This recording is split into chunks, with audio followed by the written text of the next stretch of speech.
Puts up a tough shot. Bounces around. Goes in at the buzzer. Working it down to 2-1. A deep three. Oh! It's population. That's how you win a game. It's population. We hustle every day to find picks. You can tell us if you want to get rich. It's population. We robbing Underdog and PrizePicks. We the best in this biz. You ain't telling us shit. It's population. We love making money quick, fast. Cooking up a team card. The whole crew about to smash. It's population. We do it for the fam, so everybody let's cash. The dopest team you ever seen. Winning money, stacking G's. Bookie setting traps, but they'll never catch me. Some people get addicted like rats to the cheese, but I got one obligation to bring Johnny to his knees. Holding back the props till the morning he knows. They'll be fishing in the shack, plotting nukes with the bros. Only withdraw, never reload. Underrated them out, amigos. We go with honest, we seeking the bloods. We know when a fucking cheat code. Party that I'm sweating, they can't be good for my health. Some may call it making bets, I call it investing in myself. I'm picking props like stocks. Population for the win. Got my sips in by the buzzer now. Let the games begin. Unbelievable. Just perfect. He did it. It's population. It's population. It's population. We do it for the fam, so everybody let's cash.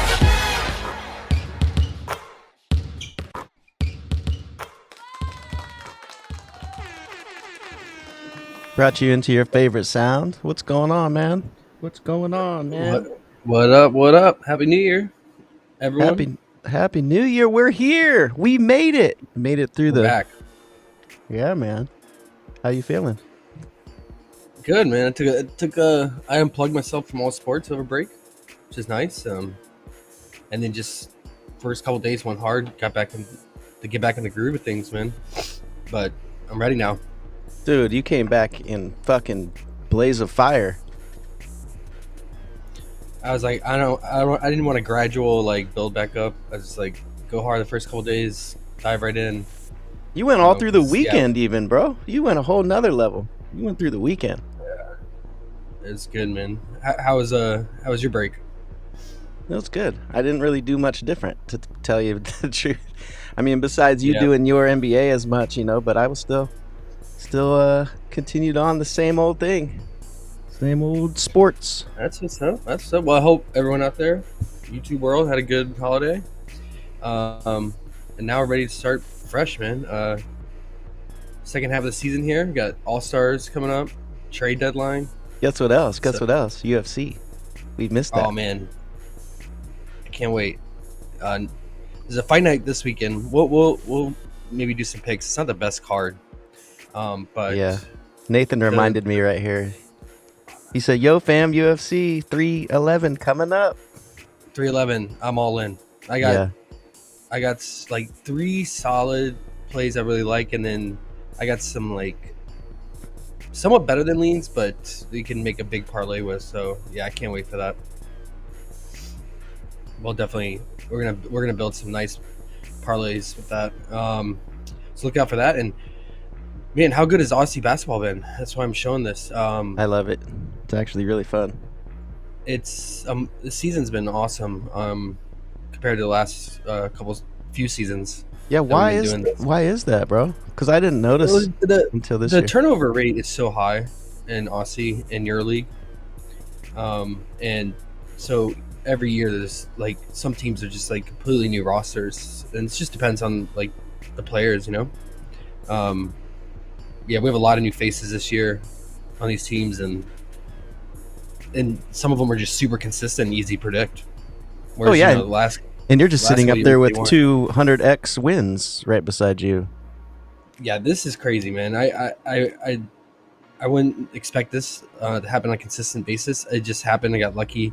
The 2 Apex I did on 2 separate days for individual game, which is insane. Like, I couldn't imagine doing that for an NBA game with just regular lines. These aren't even alt lines.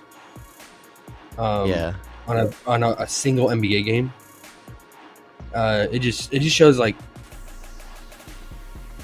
how Aussie, like, they don't adjust to like injury news, roster changes.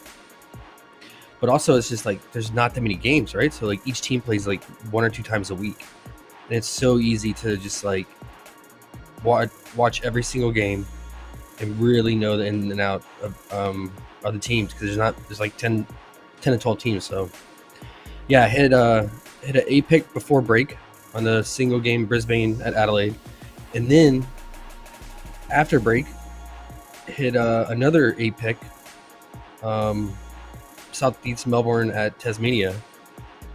And it the lines weren't even like, it wasn't that the lines were soft or bad, because there were so many plays in here that just barely made it by one.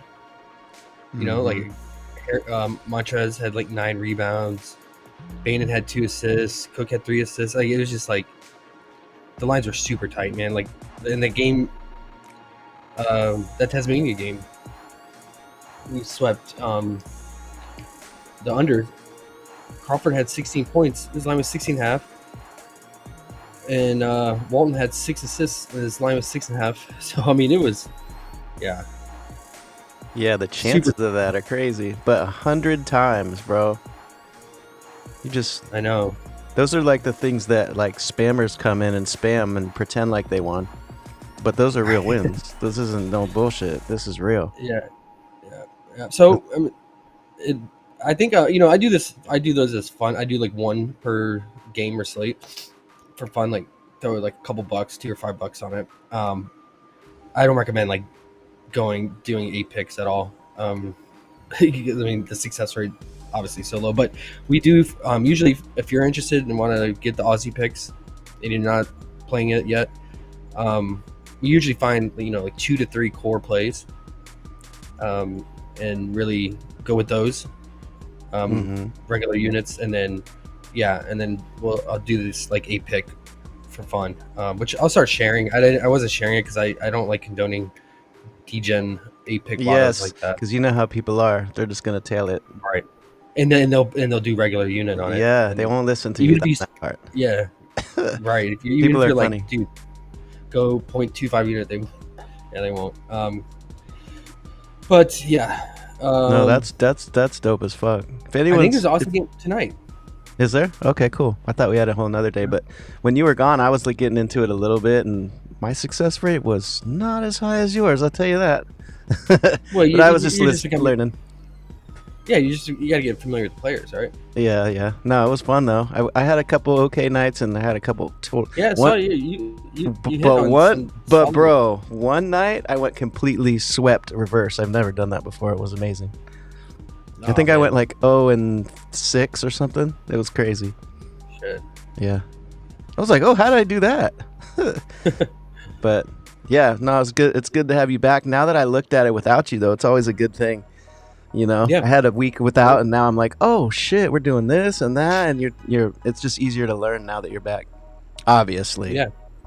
But yeah, we'll finish the season strong for sure, and they do the playoffs too. So 100x, bro. I don't. You act like it's normal, but that shit's crazy to me. No, I act like it's lucky. Very well. lucky. You still, I mean, you got to have the luck, but you also have to have the plays already. That's insane. Yeah, it's That's cool, insane. man. Yeah. Well, keep it going. We got 9 games today. Yeah.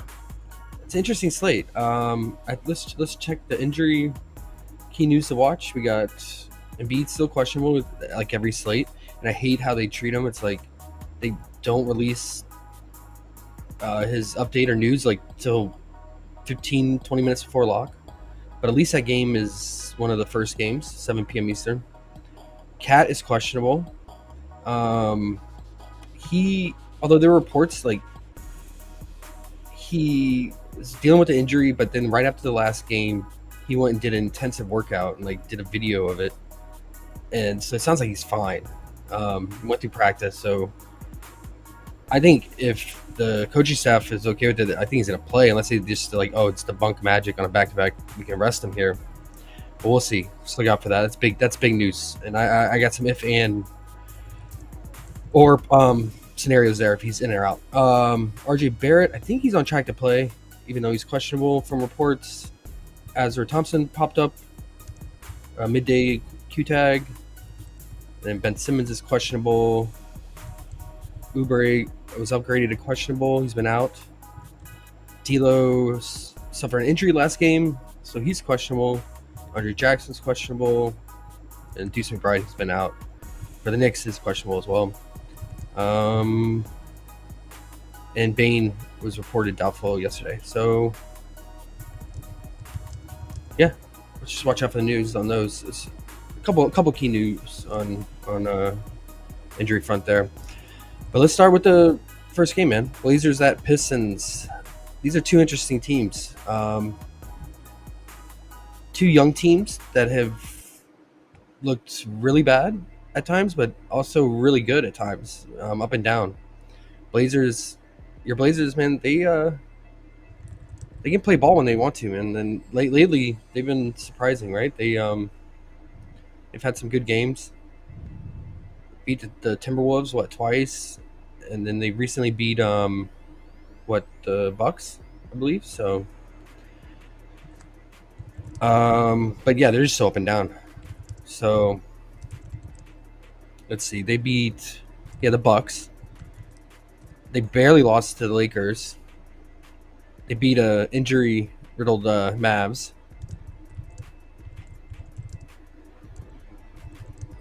And then, they beat the Timberwolves twice, back-to-back. And the Nuggets. So, yeah, playing much better ball in Detroit, man. They really turned it around this season. Much improved on defense. And Cade has just been ridiculous. I think he's got to be an all-star this year for sure. I mean, he's just playing at a different level. Yeah, Ivy's been out, but I mean, Ivy's been in for a large portion of the season, and Cade has still been just dominating games, floor general, scoring, doing it all. So that game against the Timberwolves played lights out in a very tough matchup. And yeah, if he keeps playing like this, they're gonna keep winning games, man. I mean, they've won 6 of the last 7 games.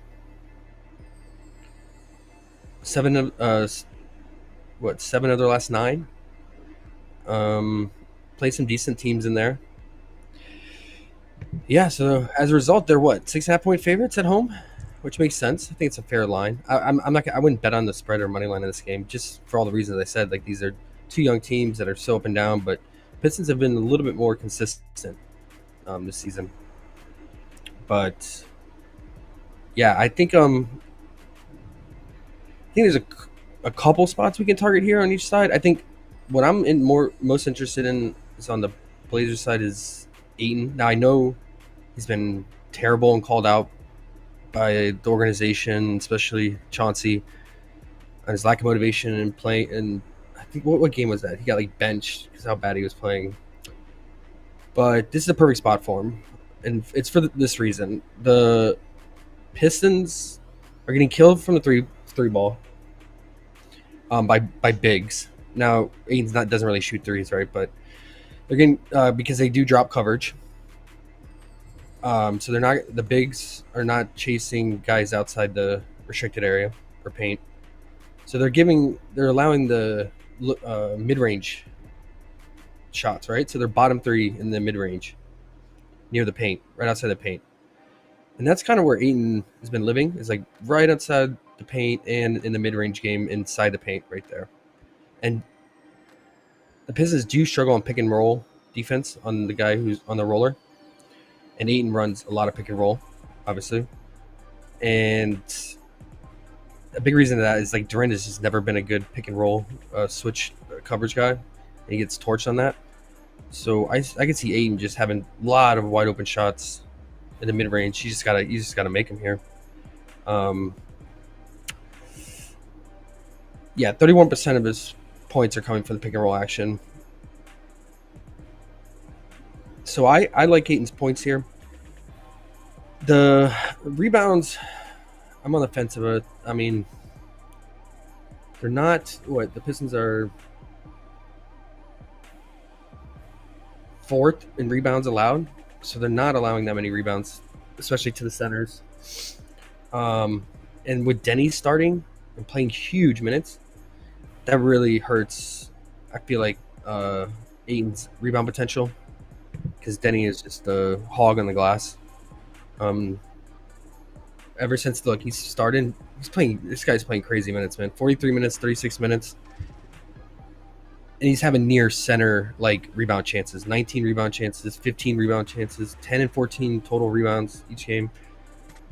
Now that's going to fluctuate between him and Ayton, obviously, but I don't want to have any like conflict or overlap with that. So probably just going to go straight up points here, man, for Ayton.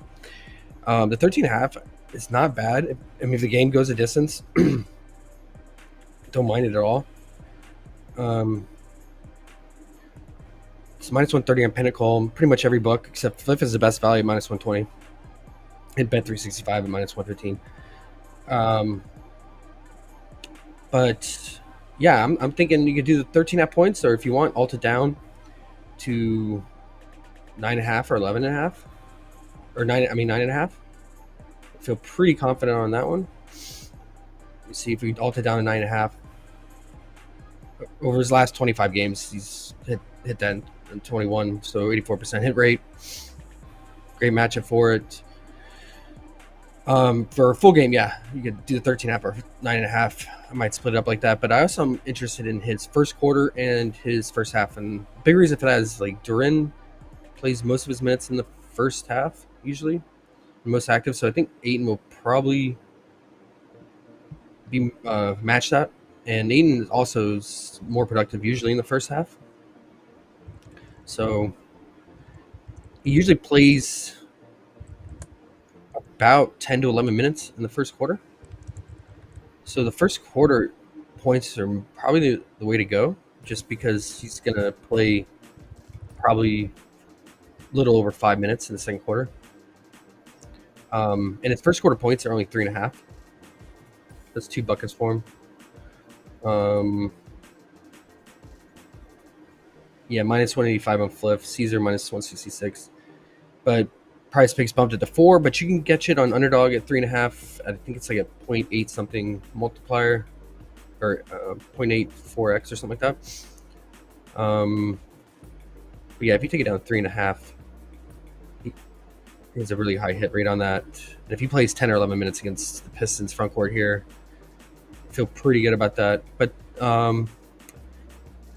I wouldn't do the 4 flat on PrizePicks. Instead, on PrizePicks, I would just do the 6.5, and they bumped it. Okay, that sucks.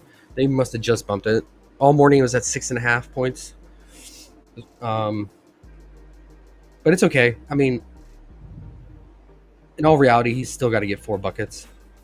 Because he's, like I said, he's not really a 3-point shooter, and unless he got like an and 1 or something like that. But yeah, it's still okay at 7, and then you could consider the fantasy. But yeah, the Pistons over the last 20 games, I mean, they're like bottom 7 in fantasy allowed to centers. And it's probably just because Duren is not active that much, so there's not many stocks to be had. The rebounding is down, like I showed you the data against the Pistons for centers. So 15.5 is pretty low though. I mean, usually Ayton's 16.5 or 17.5 first half fantasy. But you can consider if you want to do the points. But I think if I had to choose, I would do the first half 7 points. Or if you think the game's gonna go the distance and just go with ride the full game, right? Only thing is like the Blazers tend to get blown out at times, but it is the Pistons still. So interesting. Why are the alt lines gone on? Oh, they got rid of the button, I guess. You love PrizePicks. I really don't. I Now I gotta go. Okay, here we go. They have him. What's his alt line on PrizePicks?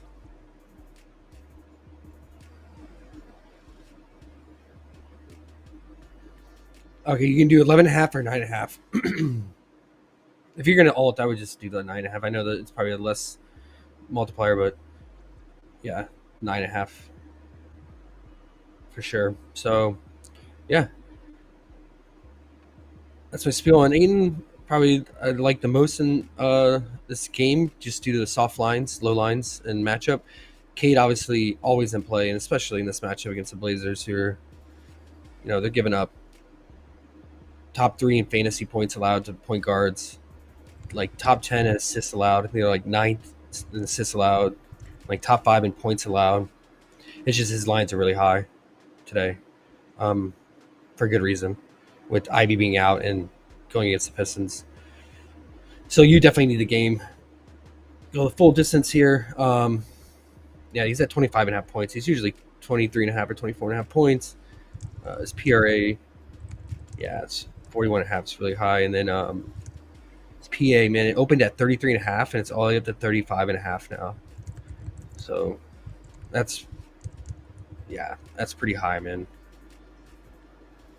Because for that 35.5, he's gonna have to definitely score 25 plus points and have 10 plus assists. So they finally took Cade out of our playing range.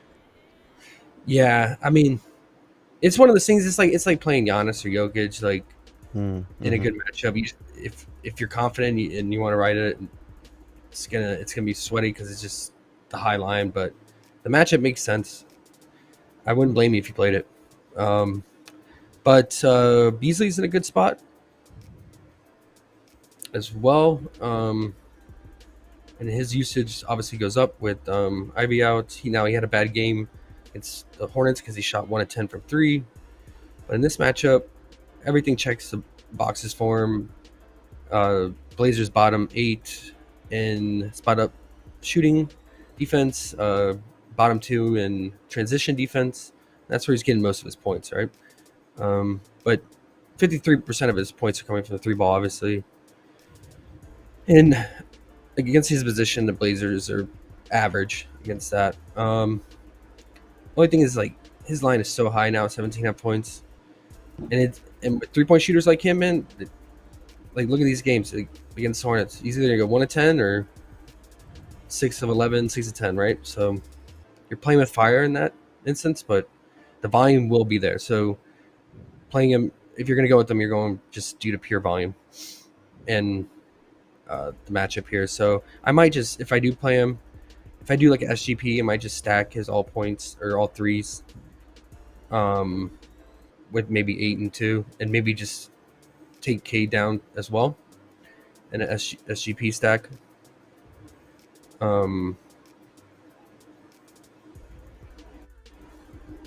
We can just quickly do that. I'm spending more time in this game because I feel like there's some good target spots here.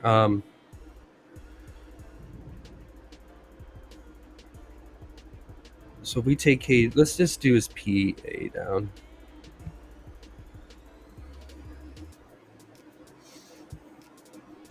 $24.5. And then where are you, Mr. Aiden?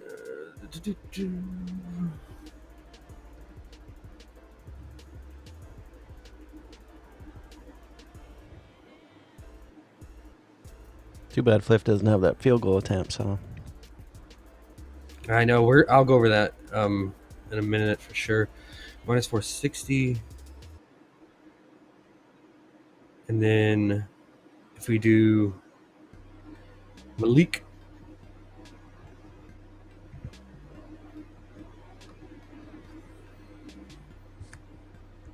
Put him at it's from 11.5. It's not bad. And let's alt his threes down. Let's see what we get.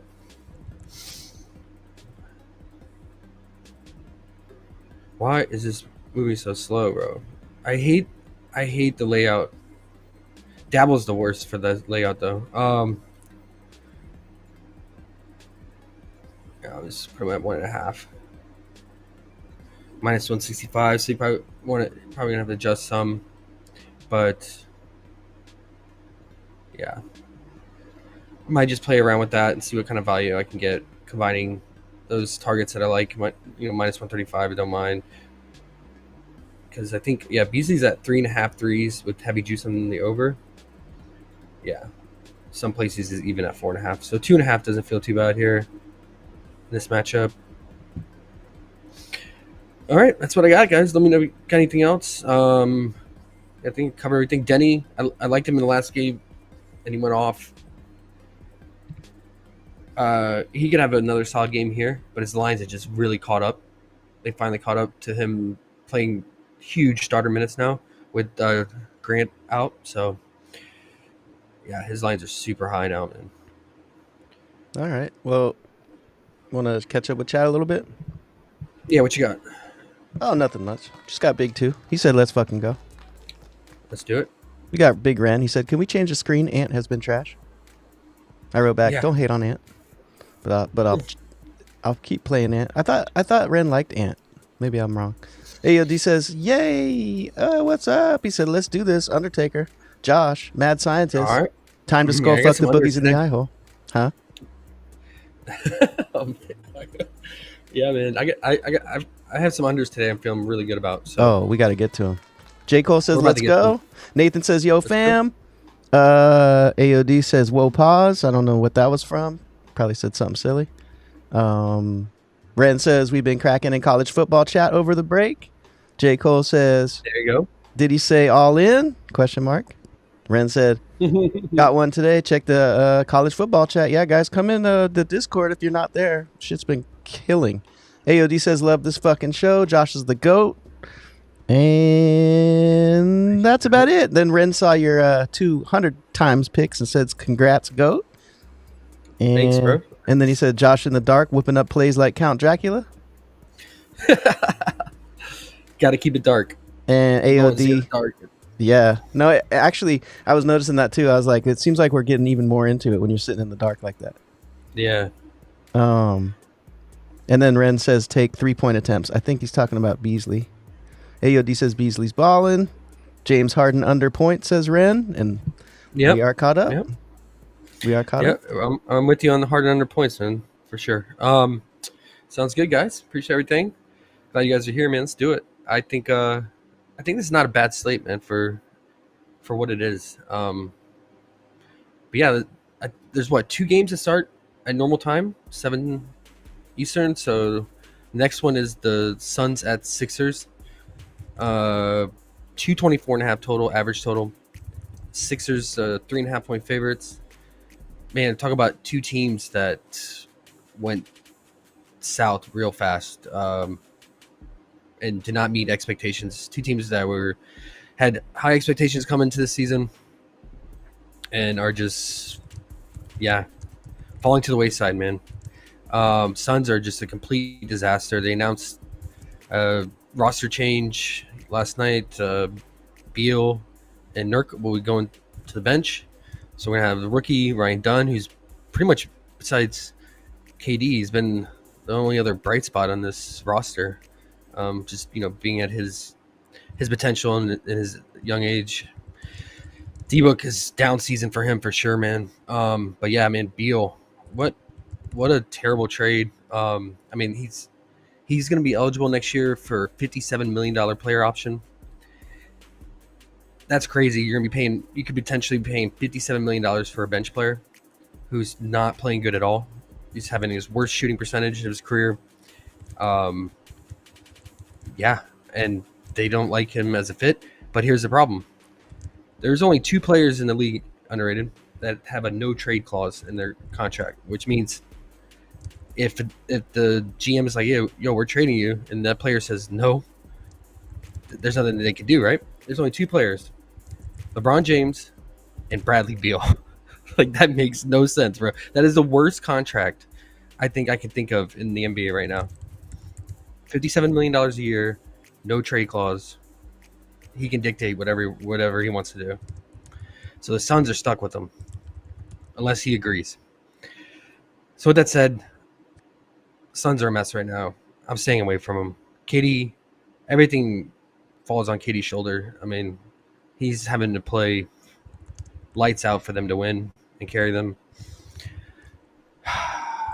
But yeah, it's just at his age, how consistent can he be game to game and carry them every single game at his age and after all those injuries? I'm going to pick and choose KD in the right matchups. This is average matchup in my opinion. So I'm good on everything Suns. Seems like they need to work their shit out. And speaking of that, the Sixers need to work their shit out because they also have one of the worst trades this season with Paul George, man. He doesn't care. He's over $50 million to do podcasts every day. Yeah, he doesn't. He's done more podcasts than he's played games in this season. So they're essentially paying this dude over $50 million a year to do podcasts, and on those podcasts, he's talking shit about his teammates and about the team, and basically saying, he's just out there for a paycheck, bro. So I don't know, man. I remember seeing him a long time ago. It's so funny. We did a show in Portland. They were playing Portland, and he was at this little club before the game the next day. No bullshit. And we were like, "Why is Paul George here?" And now that you say that, I'm remembering. I'm like, maybe Paul George is a little more hardened than we know. I think so, man. I think he's just living the lifestyle. I mean, can't blame him. He's got all the money he could get, right? Right. It's just as fans, right? We sometimes if you love your team, you're like, man, put 24/7 into it. You're like a robot. You want them to be. Yeah, they're people. Yeah, I know, dude. He finessed the Clippers and Sixers, and he's involved with 2 bad trades. The Clipper trade. Look what the Clippers gave up. They gave up SGA, bro, and multiple first-round picks. So, wow. I bet they regret that big time. So, yeah. I've been taking his unders in the right matchups. It's been really good.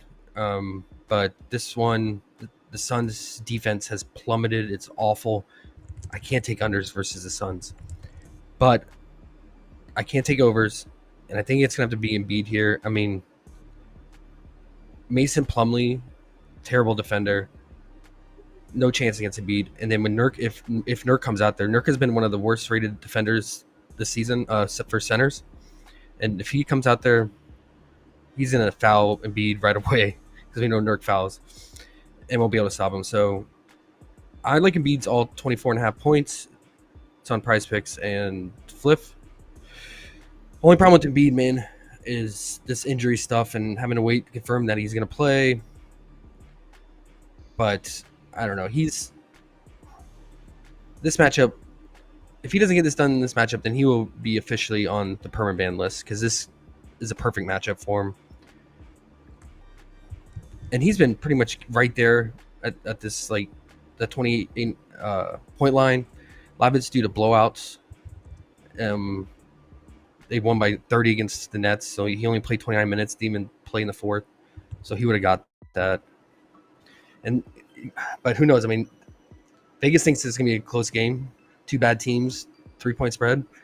But with how bad each team's playing, if one of them gets hot, maybe it could blow out. I don't know. So he could always do his first half points. But, yeah. They blew out the Warriors, too. So he only played 31 minutes. So you got to imagine, man, if he plays 35, 36 minutes against Mason Plumlee and Nurk, he should get 29 points, right? So, but if you're worried about blowout or just worried about Embiid, just not lack of motivation or not in shape, then the 24.5 all time I'm going to roll with as well. And that's it. That's all I got for this game, man. But let me know if you guys got anything else. Pacers at Nets. This game is disgusting. Like, breaking news.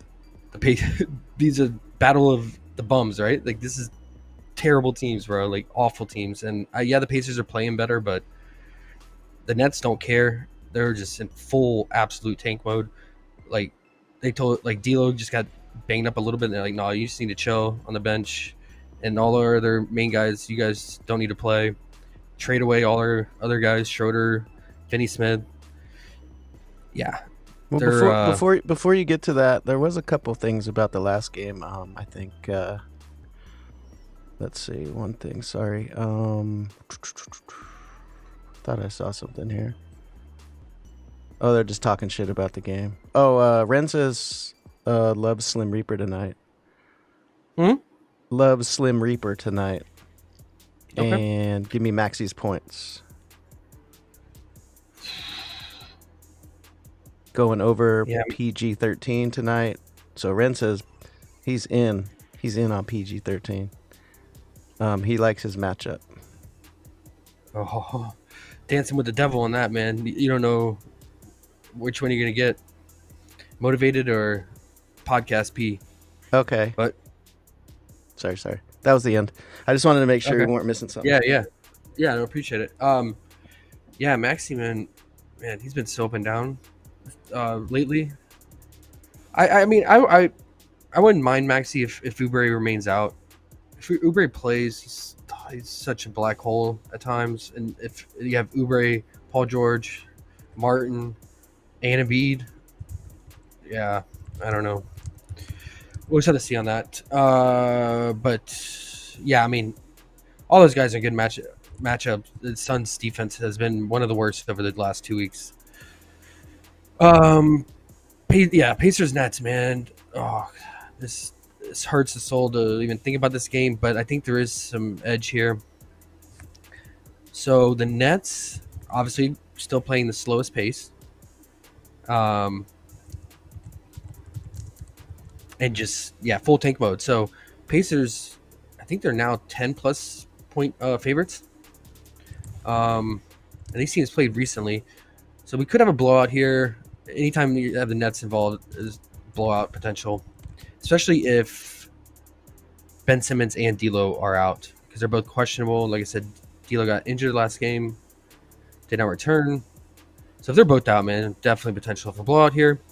So that makes me like Mr. Halliburton unders here. And for another reason for his under here is actually the Nets are allowing like bottom 3 or 5 points to point guards.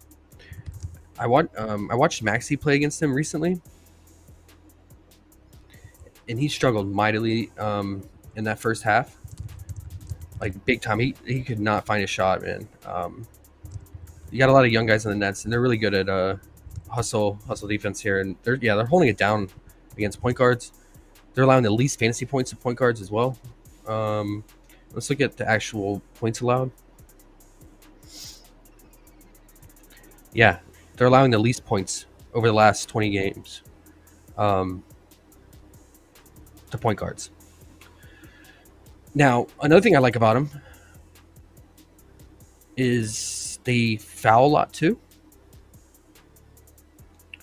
And they don't really give up the 3 ball. So why is that important? Well, it makes me like, where are you, Halliburton? It makes me like Halliburton under field goal made.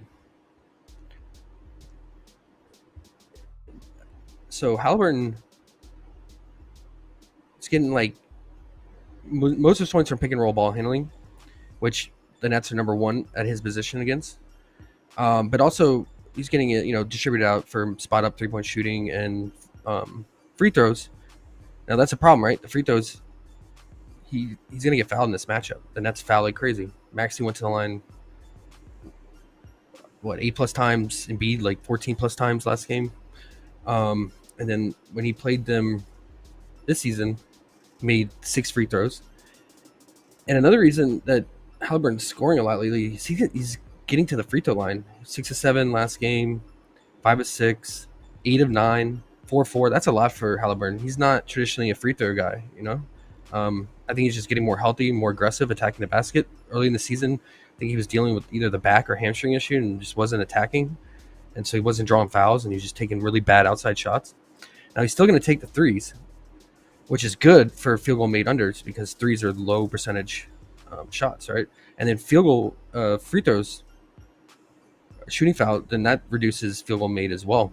So you're not going to – those 2 factors, and then throw in that the Nets are actually holding it down against point guards, and you have a blow-up potential. You have 4 things working against Halliburton to make 7 field goals here. On the season, he's averaging 6.1. So he would need to go above average here in this matchup. That potentially is a blowout.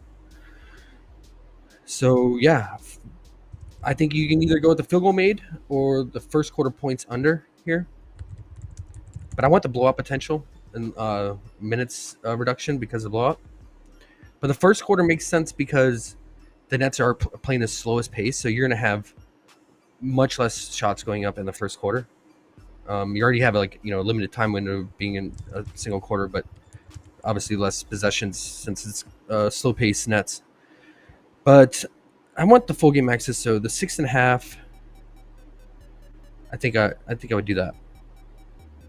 Now if the Nets, like if D'Lo plays and Simmons play and they keep it close and he burns me, I'll live with it. But just do the matchup and all the reasons I said, I'm gonna go with it. And I think as an alternate, I like his assists here because they are holding it down against point guards. They are bleeding assists to point guards. So they're restricting their scoring. But yeah, the matchup is great for assists here. I think they're allowing the third most assists to point guards. So I think it's a good like alt hedge play to the field goal made under. Yeah. So I think I'll probably alt him down to 6.5 or 7.5 assists. 8.5 it just feels too high with the potential blowout and the pace down matchup against dead last Nets pace. So yeah, that's all I got for that game. And I really don't like anything else here. And we have no idea if D'Lo or Ben Simmons is playing. Ren said yes, he does not like Cali tonight. Yeah, so I think field goal made under, or if you want, just do like the straight up points under, first quarter points under. I'm gonna change this to notes.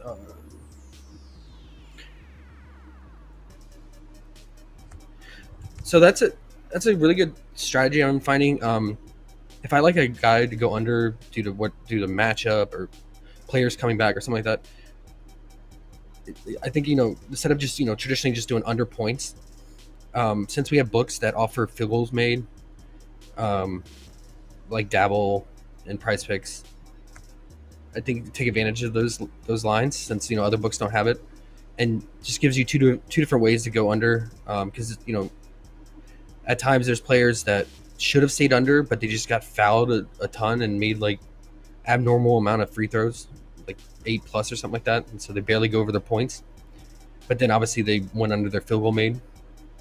So the field goal made kind of accounts for a little bit of like what we call fakeness, which is just like really high variance in a single game. So I think it just depends on the matchup. I think with defenses that are really good but foul a lot, like OKC, the Rockets, and in this case the Nets against point guards, then you have to be careful with the under points straight up because of the free throws, right? So I think maybe in those instances you just go with field goal made under, depending on the line.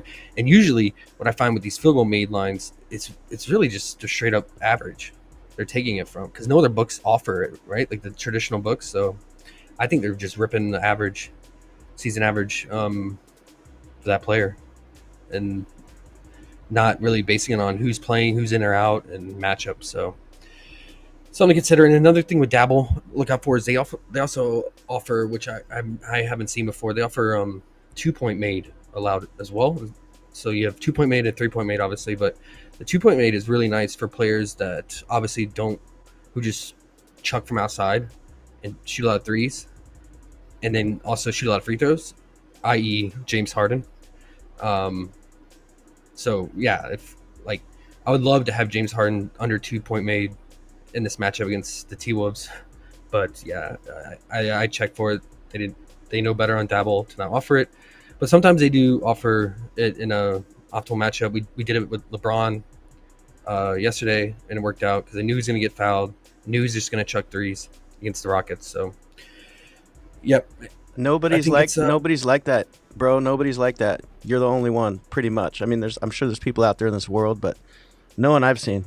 Finding little things like that is the fucking key right there. You always find those little things, and we smash those things until they take them away. Yeah, and it's taking advantage of like those, Dabble and PrizePicks offer those lines. Like, I only play on both those sites for those lines, right? Like, I'm not going to play a juice line on Dabble or PrizePicks when I can go to like Fliff or something, if you have access to other books. Like, right. You just play those lines that aren't offered elsewhere and take advantage of them. So, right. So if anyone's watching that is not in the Discord, you need to get into the Discord. This man has been putting out fire for years, and I feel like your fire is just getting better, bro. The more sites you get and the different little things to take advantage, it's new level. It's new level. I appreciate it. And no, it's good now doing more sites, because before when we first started, it was always just like limiting ourselves to like one, maybe two sites. And I agree, price shopping. Well, at the back then when you were starting into the prop stuff, that there wasn't all these other things that was out there too, and you were just stuck on the one site. You smashed the shit out of it until they had to change. Like it was easier the back then on those sites. It was easier. It was, yep. So, but now, we just adjust, right? Yep. Always find something. Yeah, and I picked up and learned a lot from you, just on how to approach it, and use them different sites. Don't be restricted, and just how to view each line differently. Like you can't, it's not how you. In the way that your brain works, I already watch. Like it's like I had an old friend that would have a keyboard, and it was like a piece of crap keyboard. It was like $100, and he could make the dopest beats on that keyboard because he mastered it, just like you did PrizePicks. Yeah. You know what I'm saying? And then once we got to the next thing, I was like, "Yo, come make a beat in my studio." And then we went through stuff. He was in heaven. It's like you. It's like you with alt props and seeing how these lines move and what makes sense when you combine these same game parlay, all that stuff. I just So it's a whole new world. That's why I'm excited about this season. Yeah, for sure, man, for sure. I appreciate that. I think we should stay on top of it. It can be like a lot, and you can get distracted because there's so many different lines out there. But we just got to flesh out a process. And I think with the unders, man, since we like unders so much, I think this is a good process. Like whether say that there's a player X that we like on a slate to go under whether it's due to matchup, players returning, whatever reason, right? There's always multiple reasons we like an under. I think we have to look at it from both lenses, with the field goal made, whether it's 2-point made, 3-point made, etc. And or just straight up points or PRA, and maybe even just try both, since they are in different sites. Like maybe if you go under, for instance, Halliburton field goal made on PrizePicks and dabble, but then go on a different book like Fliff or whatever book you have access to and take his under points or something like that, right? So but it just depends again on the matchup. Here it could be scary because he should get to the free throw line a lot. Could consider his free throw made as well, with that said, and free throw attempt, but I would just caution with overs and potential blowout here if D'Lo and Simmons sit. But I mean, for instance, yesterday Tatum. Sorry, we get on a side. No, it's good. I think people are liking it. Tip and Wheelchair said I'm gonna tail the field goal made unders, dope angle, and AOD says hell yeah, because those are those things, bro. Like people are looking for angles, and if you just let your brain go, you're gonna find all these angles. It's crazy. So I think people are feeling it. Yeah, and then that's probably why the traditional books don't offer those lines, right? So I don't know. There's a reason. But I like yesterday, for instance, Tatum, his points line was at 25.5, going against the number one defense. But since OKC's number one defense, they play aggressive, they play hard. They also fouled like top 3 or 5 free throw attempts allowed. And I knew Tatum, he's really good at getting to the line. I was like, man, I like the under here in this matchup because of, the torture chamber and just OKC. But I was like, the free throws, I'm really worried about it. And so we took his field goal made under. He went over his points, but then stayed under the field goal made because he made so many free throws. He went over the points. Right. But And from first look, you see the little bit of the scam that they even offered that. You saw that. Like, I remember you posted it in Big 2. It was like, why would you do that? Like, first thought, anyone would do that. They're like, why would you go under on Tatum? And then when you break it all down, you're like, oh, shit, there's value right there. And why would you go under field goal made, right? Like, it's so random. But there's reason behind that. Because, most of the time, the best defenses out there are going to foul the most because how aggressive they play, and how much they're on the ball and just aggressive and physical. Like your top teams like the Rockets, Thunder, defensively, they're gonna foul a lot, man. So that's our work around free throws. I hate free throws for unders, man. Nothing is more frustrating when a player goes over because of free throws. So this is my like anti free throw I love it. method. Nets are top 4 in fouls, guys. So I mean, Halliburton could get fouled here quite a bit, and So let's move on. Magic at Knicks. Big news, like I said. Cat, is he going to play or not? We can't make any decisions, so he does. I still like Knicks money line, obviously. Magic coming off an embarrassing loss to the Jazz, who rested all their starters pretty much yesterday and lost by 13 to the Jazz. I loved it, and the Magic are just so bad right now offensively without, especially without Suggs now, who was super inconsistent as is, but he could help spread the floor out and at least hit some shots from the outside. And having to rely on Cole Anthony to fill that role, oh my gosh, it's been ugly, man. Cole Anthony just looks completely dust. Like, I don't think he's going to be in the league much longer. He looks so bad. So, yeah, their offense is atrocious right now. Goga is the only bright spot on that team right now, defensively and offensively. But he's limited. He's a big. He can't create his own shot, right? He has to live off the high post, handoffs, pick and roll action. He can only get so many buckets that way. So I think Knicks handle him here, man. Because I mean, the Magic had to leave Orlando last night, fly up to New York, coming off that loss, and now have to face one of the best offenses in the league. Now, if Cat's out, obviously that hurts the offense. So, okay, well, if Cat's out and it hurts the offense, and they're going against probably the worst offense right now in the league in their current state, then let's just go under the total points. The only problem is, like, once that Cat news comes out, I'm sure they're going to adjust the line quickly.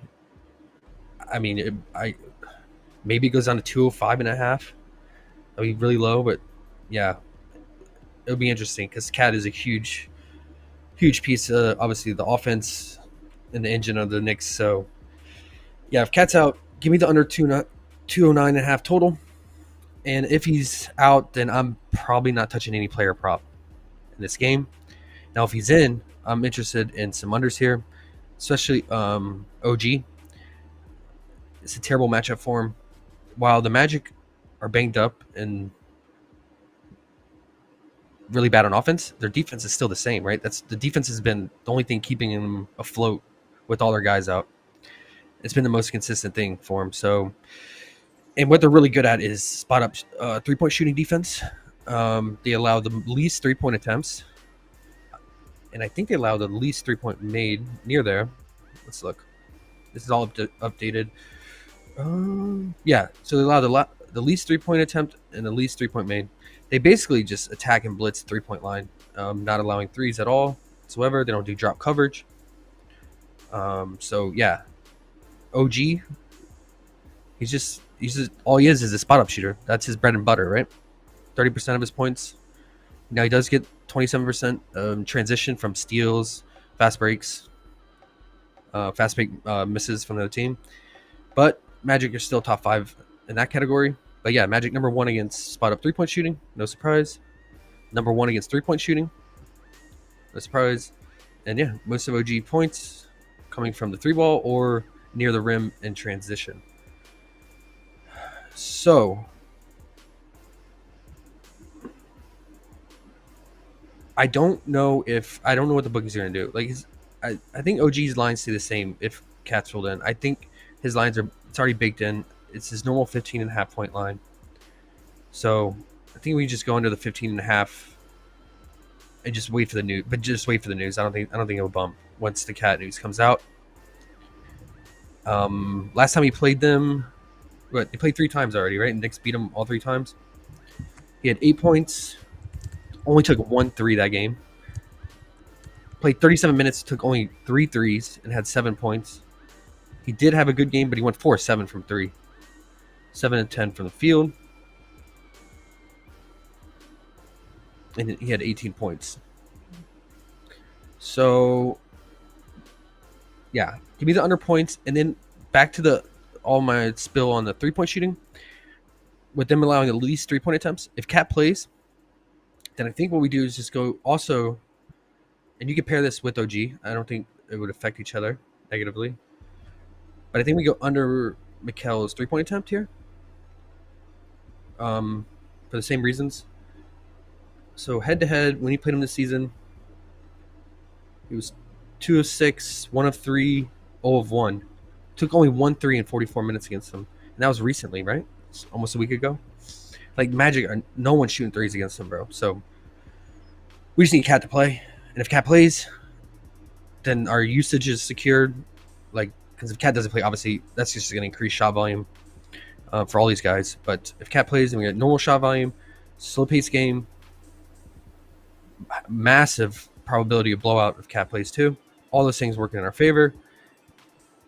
So yeah, under 6.5 3-point attempt for Mikel and under points for OG.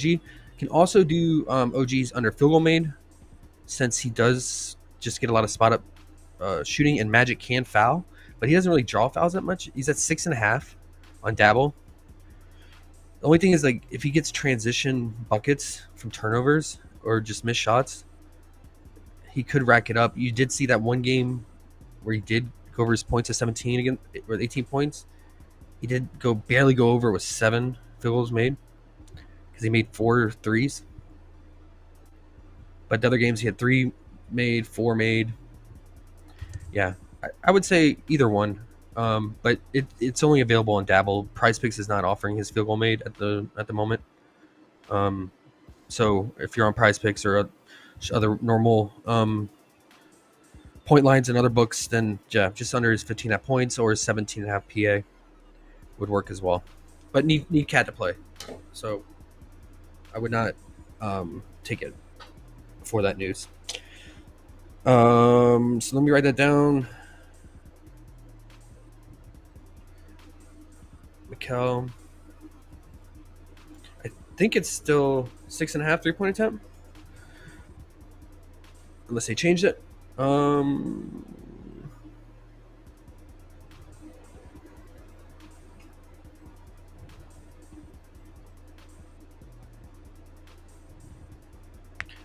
Did they remove it? Did the news come out? They said, "Fuck you and your 3-point." Let's see. No. That sucks. Okay. It's gone. Man. Alright. I really like that line. But if you can find it somewhere else and Cat's playing, I would take it. Let me just double check.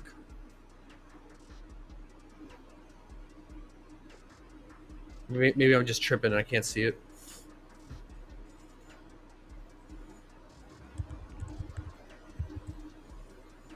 No, it's gone. It was there, guys. All right. Maybe it's on Dabble. Dabble has 3-point attempt, so check Dabble. Okay.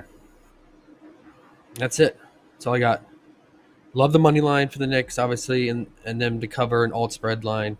And then under total if Cat doesn't play. And then, yeah, the 2-player props. Ben says he likes Goga's alt line for rebounds also. Yeah. Yeah.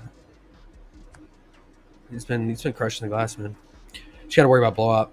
In blowouts, Goga loses out on huge minutes. He's the first one to the bench.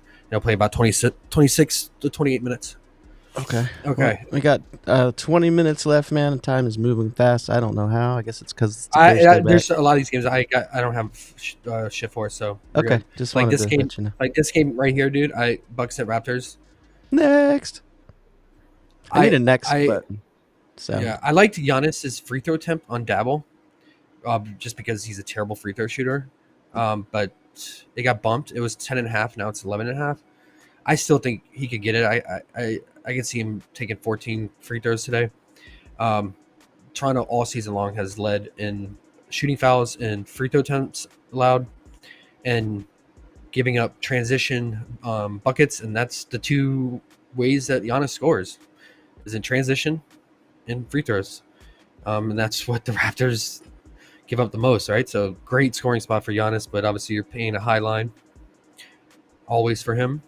But Middleton was ruled out today, and he's been starting. And yeah, I don't know. I mean, it's not like Middleton was like taking many shots or eating up usage, really. I mean, he was still just playmaking. So But yeah, free throw attempts could still consider it on Dabble. It's a high line though. I mean, need the game to go full distance. Raptors to hang, but Raptors should hang if RJ plays. RJ's still questionable, but like I said, I think he's set to play. So this is the first time we're going to see this Raptors squad fully healthy, right? This season, RJ, Scotty, Quickly, Pirtle. Mm-hmm. So they should hang. And the Bucks just lost. On Dabble. Sorry, I'm trying not to cut you. On Dabble, you like Bridges 3-point attempts? 6.5? Is it on there? Yeah. They have it at 6. Oh. It was 6.5 on PrizePicks, man. That sucks. They have it at 6. Ren says he loves Brook Lopez as well, and big game, Dame, legacy game. I can't do Burlow. Poopy pants? No. Doc said he's on basically he's on the way out. Azur Thompson's I think out, by the way, too. I think it's traded. So they cut his minutes. He was playing, 34, 35 minutes. He's down to 25 minutes a game now. And Doc said that's what it's going to be going forward because they want to give Bobby more opportunity. So Bobby's basically just picking up more minutes. And so, yeah, Burlow's minutes have hit an all-time low for the last 3 games. And I don't see that changing. 23 minutes, and these are close games, 3-point losses. And look who they lost to. Oh, my gosh. Blazers and Nets in back-to-back games. It's bad, guys. It's bad. Yeah, the last 3 games, Burlow's playing 23 minutes. So I'm out on shit pants. I can't do it. But, yeah. If I'm going to take anything, it's going to be honest. I mean, this is the perfect matchup. Every metric. Transition points, free throws. That's what the Raptors bleed, and that's what defines Giannis, right? If I were to play it, I'm not going to because he's on my ban list. For those out there who want to risk it, under Pirtle's PRA, this guy is annoying, man. In the matchups, he should just go off. He shits the bed. Matchups that he should struggle in, he goes nuclear. This is a terrible matchup for him. The Bucks play drop coverage. That's their thing. They force outside shooting. It's always been their thing. So with their drop coverage and Pirtle running the pick and roll, he is going to face a very crowded front court near the rim. So yeah, that's why the Bucks are hold it down in the points allowed in the paint. They're top 2 in points allowed in the paint, and they just don't give up much to centers at all season. So I'm gonna stick to my guns. I'm not fucking with this bum. But if you want to, under the PRA, due to the matchup and due to the Raptors being fully healthy now, so it's not gonna just be all of his bunk hook shots, ugly hook shots. So moving on, Memphis at the Grizzlies. I got one thing here. Both these teams totally banged up. Sorry. Ren says sorry. Who's taking dick tonight? Hey, I'm just saying what he said. Wait. I'm not messing with Dick. Pause. He said, "Who's taking dick tonight?" That might be the worst one yet. Thank you, Ren. Okay. Sorry. Here I just got 2 things quick on this game. Laravia, 12.5 PA. Bane's out. Luke Kennard was supposed to be out, but now he got upgraded. So watch out for that. I only like Laravia's PA if Luke Kennard's out, because if Luke is out and Bane and Ja and Santi and Marcus Smart, Laravia's going to have to playmake his ass off again. Obviously, Scottie Pippen can, but Scotty's turning more into a 2-guard on this team lately. He's not playmaking. I played Laravia's RA last game, and dude went for career high 10 assists. Crushed it. Yeah, he's turning into a really good passer, and they need him with all those guys out. Because it was Bane that was playmaking the last couple games with Ja out and Smart. With Luke Kennard picking up some playmaking too. So, I mean, if Luke sits, yeah, it's going to be Scotty and Laravia playmaking. And with Bane out, I think Laravia starts now. He shot really well in that game too. So I would say the PA is the way to go here. 13.5. Best value would be minus 120, but Fliff is minus 130. It looks like it's not on PrizePicks, but it is on Underdog. And it looks like it got bumped. It was 12.5. Okay, interesting. And then lastly, my Bumbro PJ here. Okay, so only problem here is Najee Marshall is back, and that guy can black hole, but who knows how many minutes he's going to play. But they need bodies. They're injured, right? But this is a great 3-point shooting matchup for PJ here and scoring. Memphis playing the fastest pace, right? Number 1 now. And as a result, they're allowing a lot of shots. And their main thing they struggle against is 3-point shooting. And I think PJ is going to chuck some threes today. 3-point attempts allowed. They allow the 3rd most 3-point attempts. And they're up there for 3 points made.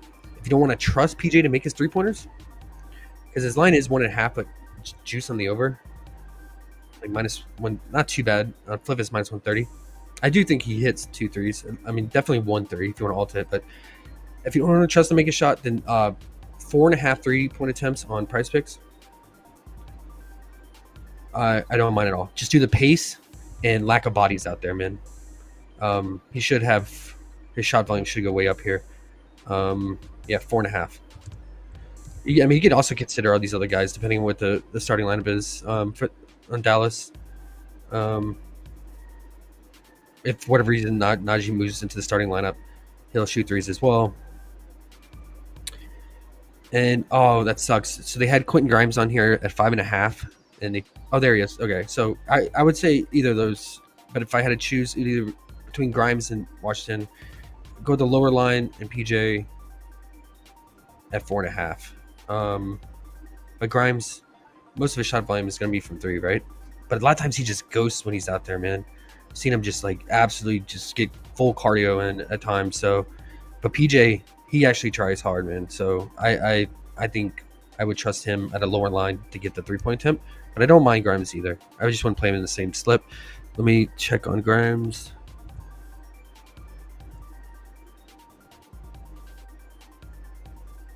Yeah, he's living right at that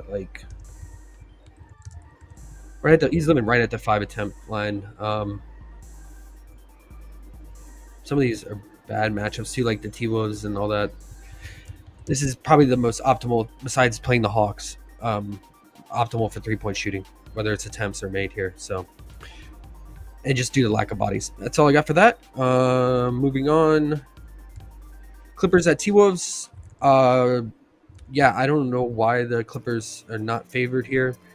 I know the T-Wolves beat them twice already this season, but this Clippers team looked phenomenal last game against the Hawks. Yeah, the Hawks are on a back-to-back, but now with Kawhi back and Derek Jones back and Terrence Mann's back, I mean, they're fully healthy. One of the best defenses, in my opinion, in the league. With Chris Dunn coming off the bench, KPJ is a formidable perimeter defender, and their interior defense is elite. Yes, Zubac holds it down near the rim. Derek Jones is one of the best wing defenders and most underrated role player in the league for sure, just due to sheer athleticism and defense. So I love taking unders versus the Clippers. So yeah, I think all the unders are live for T-Wolves. They're, in my opinion, most overrated team with the most overrated player in the league, Anthony Edwards. He was complaining about him, the team. They saying they were losing because he was passing too much. So then he goes off and doesn't pass next few games and drops 50 points, but still loses to the Pistons because he had 1 assist but dropped 50 points. It's like not team ball whatsoever. And Julius, yeah, it's Julius Randle, man. You know what you're gonna get, dude.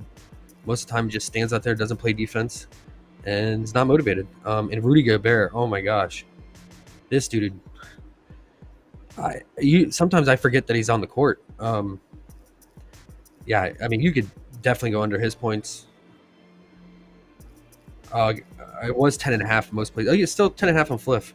Yeah, throw it in there. Come on down, shit, Gobert. Yeah, all these guys are live, man, for unders here. And then I like Clippers to cover the spread, if not win. But you can get decent value. You can get them at plus 10.5 points, so they just can't lose by more than 10 points at minus 300. That you can pair that with something else, like Knicks money line or something like that. De'Aaron Fox is out, by the way. Okay. Yeah. So that's what I got, man. And then Harden, he is with first game of Quebec, he was just full playmaking mode. 15 assists, wasn't even looking to shoot. Terrible matchup here. Yeah, Cade did his thing against the T-Wolves, but like traditionally, like point guards do not score against them. They are like number one against point guards, are right behind the Nets. So Harden was at 20.5. Now he's down to 19.5 most books. You still catch him at 20.5 on Fliff. I would do that. And the good thing about the T-Wolves is they don't foul much, right? They're top 5 in least free throws allowed. So, Harden, most of his points are coming from free throws, obviously. And then isolation 3-point shooting. And they top 6 against 3-point shooting in the guards, backcourt. So, yeah. Kawhi, he was chucking when he was out there. He's probably only going to play 20, 22, 24 minutes. But when he was out there, he was definitely looking to score. So reduces Harden's shot volume. And yeah, I like Harden's under points. And then, like I said, any of these guys on the T-Wolves unders. Under day. Yeah. AOD says Thompson's out. Fire up Beasley. Okay. Yeah, I mean, Thompson's been in and out though. He's still like played limited minutes too, even when starting. Okay, last game, guys. We're done. Heat at Kings. Kings 3.5 point favorites. At home, 223.5 total. Fox was questionable, but now rolled out. So we're gonna get Keon Ellis starting. Okay, yeah. I mean, the Heat probably had the most disappointing loss of the NBA season. Getting blown out, absolutely destroyed by like 30 or 40 the entire game by the Jazz. So I think the Heat are right behind the Nets and worst team in the league right now, man. They have no one to score besides Tyler Hero. Bam is just terrible. I don't know what he's doing, man. So his whole career, I looked at the stats over the last 2016, last 5 years, these 60 to 70% of his points came near the rim. The shot volume was near the rim, 60, I think it's like 63%. Now, this year, only 23% of his shot volume is near the rim. Do you know where all the other shots coming from? From 3-point line and outside the paint. Like, what are you doing, bro? Like, why are you shooting threes? And he's shooting terrible from 3. Awful. I think he's showing off for Asia. I think he thinks he's like Steph or so. He got inspired by 3-point shooters. I don't know, man. But he's not it, man. This whole team's not it. I still like Tyler Hero. He's my boy. And you're going back to him? Matchup. You can't help yourself? I'm going back to him, but on a like half unit. Like it's just due to the matchup. Kings still bleed threes to guards and one of the worst spot up 3-point shooting defenses. However, with Fox out and Keon Ellis starting and playing big minutes, that hurts that defensive scheme because Keon Ellis is a much better defender on the perimeter than Fox, and he's actually a pretty good defender. So, yeah, it makes it a little worse for Hero here. But I think I'm just going to play Hero's alt 17.5 points and his alt 2.5 3-point made. It's a great spot for him. Coming off a really bad shooting night, and he still almost covered 17.5 points, even though he went, 1 to 10 from 3 in that game against the Jazz. AOD says, what about Rozier? I can't do it. Okay, there you go. But I get it. Oh my gosh, this guy just falling off the cliff. And then Hero didn't even touch the court in the fourth quarter, and he still fell just 3 points short of that 17.5 that game. Went 1 of 8 from 3. Did get 6 free throws though, but yeah, I mean, he hits one more 3, which he usually does. I mean, he usually gets at least 2 threes. He would have been over at 17.5. And you can't ask for a better matchup than this one. Although, like I said, with Keon Ellis, makes it a little bit worse. But point guard's still getting it done. Like even Steph in limited time and a blowout, getting blown out last night. He did his thing. Yeah, I mean, look at this. It's like the last 8 guards similar to the Hero covered their point line. 7 of the 8. Hero, they actually played on 4th, and he got it right. Is that when they played? Yeah, he made 5 threes, 27 points. Clarkson, Beal, Bane, and then Steph last night. Yeah, 26 points in very limited minutes. Very limited minutes. So great matchup for him. And yeah, Monk keeps doing his thing. Monk is going to play make again with Fox out. We saw that last night. He's the playmaker. DeRozan's not playmaking. Keon Ellis isn't a playmaker. He's more of a wing and D. And Sabonis is more interested in scoring this year than passing, although he still had 7 assists last night. It's a good assist spot for him tonight. Would you take Monk 5.5? Yeah. Minus 144. I see. Yeah, it's the Heat.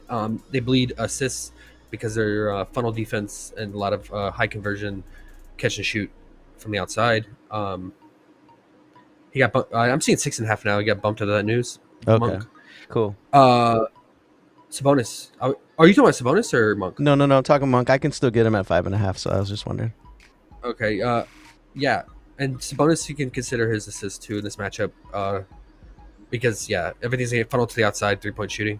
He had 7 in the last meeting against him, with Fox playing. So, yeah.